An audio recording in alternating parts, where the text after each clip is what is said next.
Bora falar agora sobre o Flamengo e uma proposta de 330 milhões de reais na mão do clube.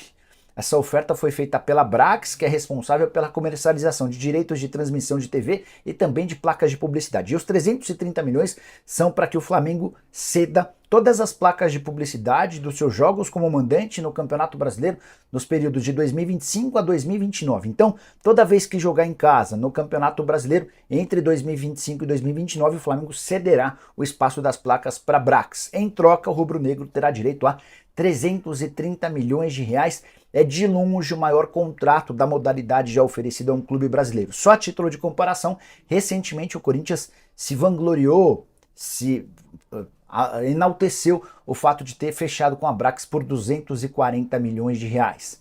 Estamos falando de uma diferença de 90 milhões de reais a mais para o Flamengo. E aí, só para trazer por temporada, o Flamengo teria direito, se aceitar essa oferta, a 66 milhões de reais por ano, contra 48 milhões de reais do Corinthians. Posso pôr outro clube na parada. O São Paulo fechou com a Brax recentemente para ganhar 18 milhões de reais. Ou seja, a proposta que o Flamengo tem em mãos é espetacular, pelo menos na comparação com outros rivais. O Flá ficou de dar essa resposta nos próximos dias e se mostra mais uma vez uma verdadeira máquina de fazer dinheiro. Para falar sobre a questão de mais uma nova receita aí que o Flamengo pode estar colocando nos próximos dias, né? Um contrato lá com a Brax, uma injeção de 330 milhões, falamos sobre isso no vídeo de ontem. E aí, cara, o paparazzo rubro-negro, ele colocou lá no Instagram, acho que é o Instagram dele, mano.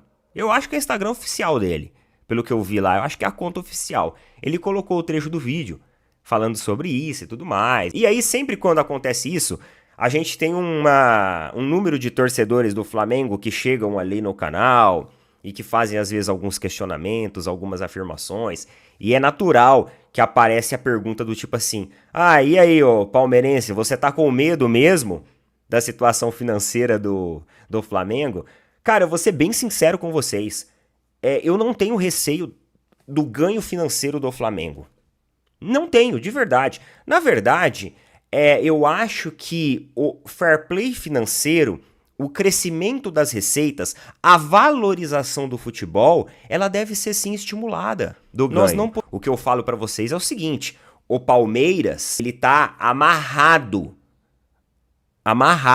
aos patrocínios Crefisa Barrafã.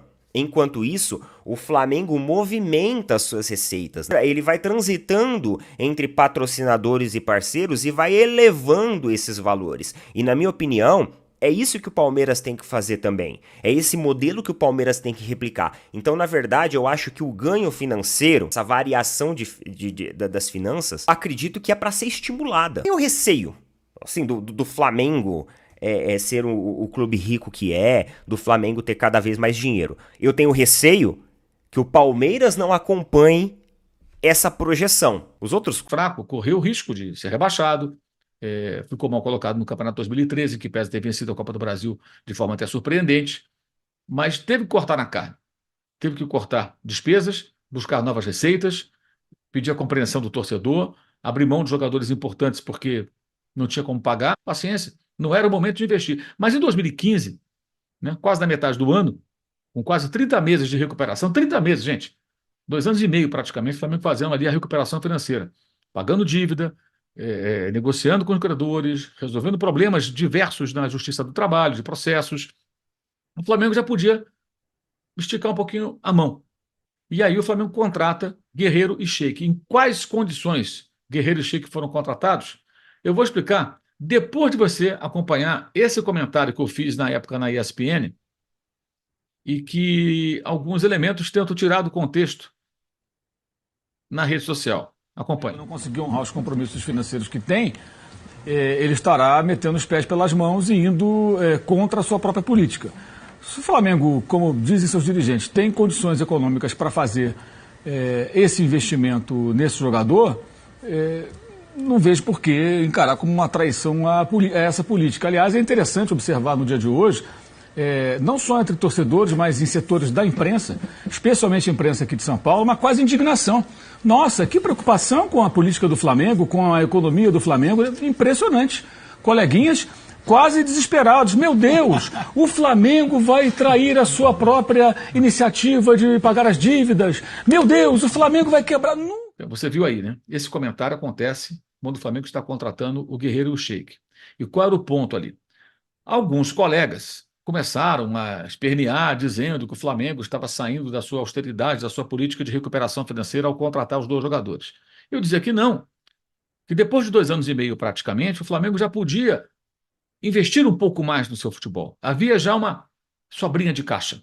A dívida já estava contornada, renegociada, veio para a FUT, o Flamengo entrou no programa de recuperação. Aliás, o Bandeira de Melo foi até muito importante nesse processo, né, que ajudou todos os clubes que quiseram negociar a partir desse programa o pagamento das suas dívidas com o governo, né? Quase todos os clubes fizeram essa opção.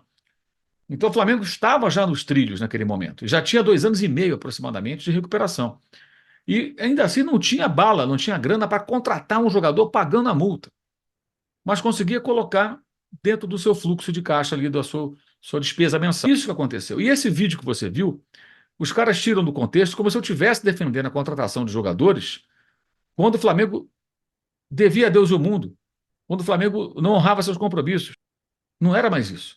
Então, é uma desonestidade muito grande, né? Ou então pouca inteligência. E observe, no caso específico do Corinthians, está montando um time caro novamente, pagando multas rescisórias, sem acertar suas dívidas anteriores. Isso vai dar certo? Aí tem uma tese, mas tem que montar um time competitivo, senão você pode ser rebaixado e você não vai ganhar premiação. O Corinthians no ano passado, gente, não ganhou título nenhum e teve a maior arrecadação da sua história. Ou seja, a premiação ela tem uma importância grande hoje no faturamento dos clubes, mas ela não é o mais importante. E o Flamengo também não ganhou nada e teve uma arrecadação da sua história. Aliás, se eu quisesse trabalhar contra os clubes que são rivais do meu time de coração, eu ficaria aqui defendendo de forma empolgada e eloquente a gastança desenfreada dos clubes endividados, para que eles continuassem no buraco e o meu clube levasse a melhor.